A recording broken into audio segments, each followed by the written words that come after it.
তো গাইস, অনুপম রয় একটা ব্র্যান্ড বলা যেতেই পারে। ইয়েস, সে আজ একটা ব্র্যান্ড হয়ে গেছে। এবার দেখো, সারা বছর এ গান গাইছে, ওই সিঙ্গার গান গাইছে, হোয়াট এভার, মানে সারা বছর কিছু না কিছু আসছে। ভালো গান থেকে শুরু করে খারাপ গান, মিডিয়াম, সব ধরনের গান আসছে। বাট ভাই, মাঝখানে অনুপম রয় এসে এমন এক একটা বোম ফেলে দেয় না, লাইক এই টেক্কার গানটারই কথা ধরে নাও, যেটা টিজার আমরা দেখলাম, তোমায় ছেড়ে যেতে পারলাম কই। ভাই এটা কি, না মানে এটা কি, ভাই এটা কি বানিয়ে দিয়েছো। ওই একটা হুক লাইন আমরা শুনছি, জাস্ট ছিটকে যাচ্ছে। ভাই কি আবেগ, ওই লাইনটা যখন অনুপম রয় গাইছে, ওই থ্রোটার মধ্যে ওই মানে কি আবেগ, মানে পুরো ভরপুর ভরপুর আবেগ দিয়ে ভাই ভরা একটা গান। জাস্ট একটা ছোট হুক লাইন আমরা শুনতে পাচ্ছি, কিন্তু আমার আমার আশা আছে এই গানটা পুরো শোনার পর আমি ভাই জাস্ট লুপে বাজাবো, ঠিক আছে, লুপে। আর এবারে পুজোয় আমি আগে একটা ভিডিওতেও বলেছি যে এবারে পুজোয় কিন্তু এই গানটা বাজতে চলেছে। আর প্রতি পুজোতে অনুপম রয়ের একটা গান তো আসেই, আমার যতটা মনে পড়ছে। হ্যাঁ, অনুপম রয়ের একটা গান কিন্তু আসে, লাইক তখন থেকে স্টার্ট হয়েছিল, আমাকে আমার মতো থাকতে দাও। আই থিঙ্ক 2010 থেকে, সেই থেকে শুরু হয়ে ভাই আজ অবধি, হয়তো মাঝে মাঝে হয়তো কখনো মিস করেছি না, প্রতি বছরই ভাই একটা একটা এক একটা আইকনিক গান এসেছে অনুপম রয়। আর সেটা যদি ভাই সৃজিত রয়ের সাথে কোলাবরেশনে হয়, তো জাস্ট ফাটাফাটি ব্যাপার।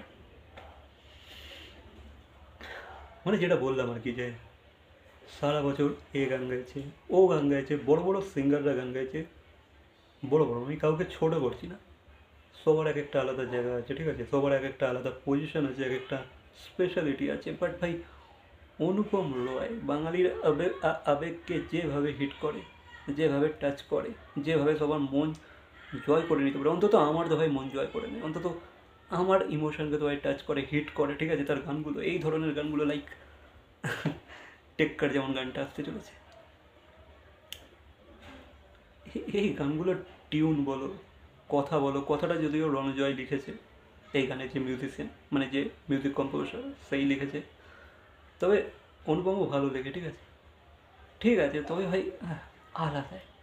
অনুপম রয়ের ভয়েস যে গানেতে একবারে মিশে যায়, যেভাবে সে ওই ওয়ার্ডগুলোকে থ্রো করে, যেভাবে কনভে করে গানের মাধ্যমে, আলাদা। হতে পারে অনেক তাবর তাবর সিঙ্গার আছে, হতে পারে অনেক বড় বড় সিঙ্গার আছে, অনেক অভিজ্ঞ সিঙ্গার আছে, অনেক সিনিয়র সিঙ্গার আছে, কিন্তু ভাই অনুপম রয়ের জায়গাটা বাঙালির কাছে স্পেশাল। অনুপম রায় যেভাবে বাঙালির ইমোশনকে বুঝতে পারে, টাচ করতে পারে, হিট করতে পারে আবেগকে, সেটা আই ডোন্ট থিঙ্ক আর কেউ পারে বলে, আই ডোন্ট থিঙ্ক।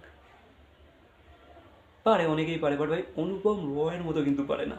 অনুপম রয়ের একটা আলাদাই জায়গা আছে, ঠিক আছে, বাঙালিদের মনে। ওই আমাকে আমার মতো থাকতে দাও থেকে শুরু হয়েছে, আই থিঙ্ক চলো পাল্টাই থেকে, ইয়েস, চলো পাল্টাই, দেন তো একের পর এক বোম সে ফেলেইছে। তো মানে কি বলবো, মানে আমার খুব ভালো লাগে, ঠিক আছে। আর তার উপর যদি অনুপম অনুপম রয় লেখে, তার লেখাও আমার বেশ ভালো লাগে, মানে সে যে কটা গান লিখেছে, নিজে লিখেছে, সেগুলো খুব ভালো।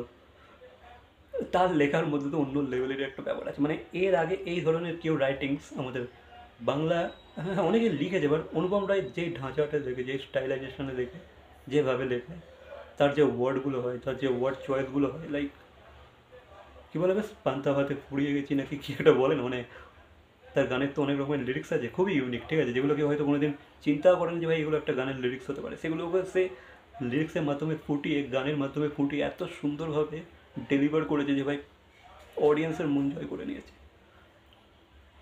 সবাই মানে রিলেট করতে পেরেছে তার লিরিক্সের সাথে। তো এই হচ্ছে ব্যাপার। এখন দেখো, অনুপম রয়কে নিয়ে বলা শুরু করলে শেষ হবে না। তার অনেক কিছু মানে তার কৃতিত্ব আছে, তার অনেক কিছু নিয়ে বলার আছে, ঠিক আছে, বাট ঠিক আছে, আজ এতটাই। তো বাকি এ বিষয়ে তোমাদের কি মতামত অবশ্যই কমেন্ট করে জানাবে। সত্যি অনুপম রায়ের লিরিক্সগুলোর মধ্যে একটা ব্যাপার আছে কিন্তু, মানে খুব simple but at the same time কিন্তু খুব টাচ করে, খুব রিলেটেবল, মানে যেগুলো সচরাচর মানুষ বলে না বাট মনে মনে ভাবে, সেগুলো কিন্তু অনুপম রায় লিখে দিয়েছে, লিখে গান বানিয়ে দিয়েছে, হেভি। তো এ বিষয়ে তোমাদের কি মতামত অবশ্যই কমেন্ট করে জানাবে। ভিডিওটা ভালো লাগলে লাইক, কমেন্ট, শেয়ার, সাবস্ক্রাইব। তো দেখা হচ্ছে পরবর্তী কোনো ভিডিওর সাথে। Till then